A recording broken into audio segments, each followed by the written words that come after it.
आलोक निरंजन। जय गुरु गोरखनाथ। भिक्षाम देही माता।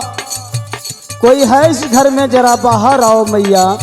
आई आई जोगी बाबा, एगो बात पूछल चाहता नी, बता दे बंका। पूछा माई।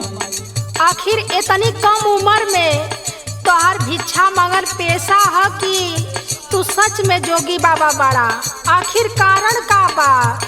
सुना माई, हम बतावतन। अच्छा बतावा।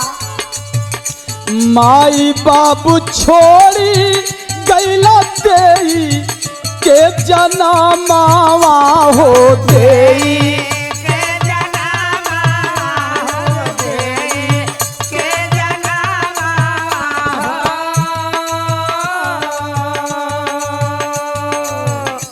माई बाबू छोड़ी गैला देई के जनमावा हो देई के जनमावा हो।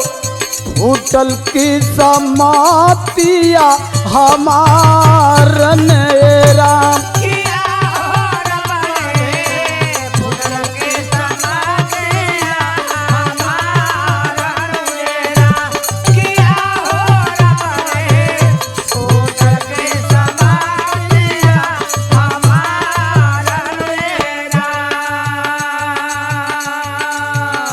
माई, हमरे पास एगो हमार छोट बहिन भी रहल। अच्छा बाबा, फिर का भइल? सथवा में रहली एक हमारी बहिनिया हो। हम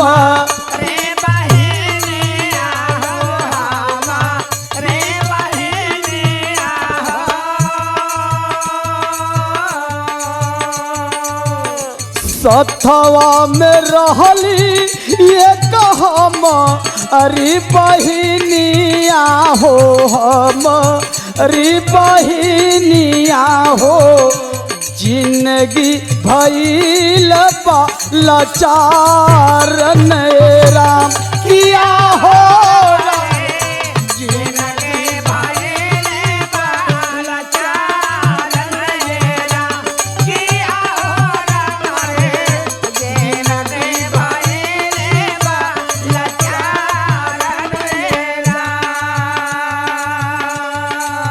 हम अपने बहिन खातिन का ना कैली ये माई।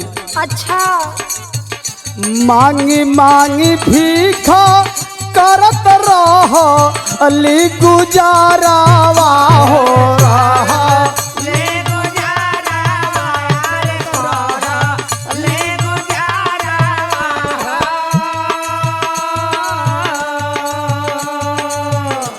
मांगी मांगी भीखा करत रह ली गुजारावा। अरे रह ली गुजारावा हो। केहू भगावे केहू दे मारन राम। किया हो रामा।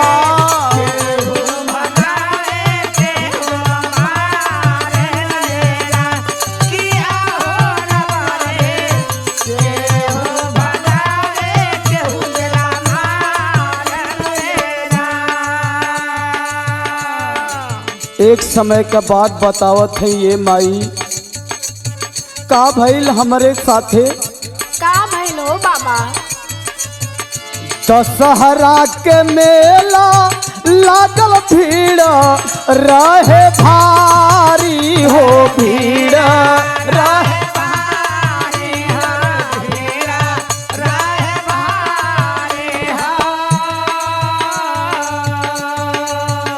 दशहरा के मेला लागल भीड़ रहे भारी हो। भीड़ रहे भारी हो। भगतड़ मचाला बे सुमारन राम। किया हो रामा।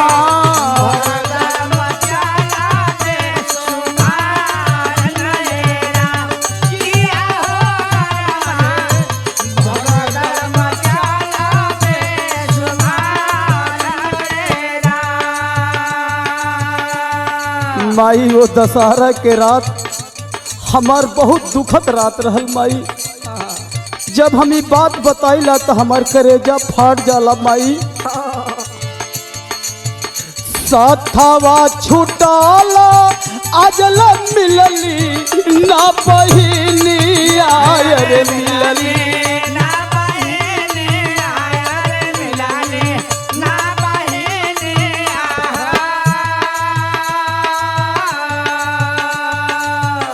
साथवा छुटाला आजला मिलली ना बहिनी आयर मिलली ना बहिनिया हो।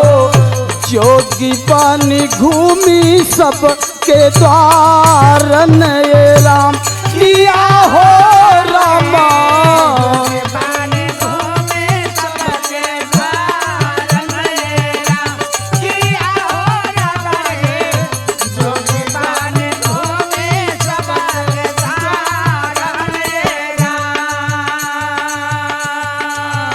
माई बोला। जब राखी के त्योहार आवेला माई तब सबकर बहन अपने भाई के कलाई में राखी बांधेली माई। जब ई जोगी देखेला उ राखी सबके भाई के कलाई में राखी बंधन देखेला तेकर करेजा फाट जाला माई। रखिया के दिन आज सुनी बकलाइया हो सुनी।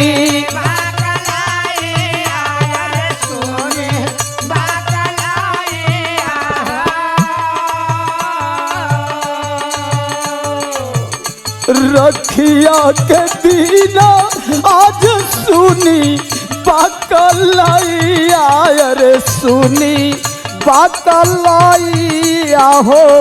फाटला करे जवा हमारन ये राम किया हो रामा।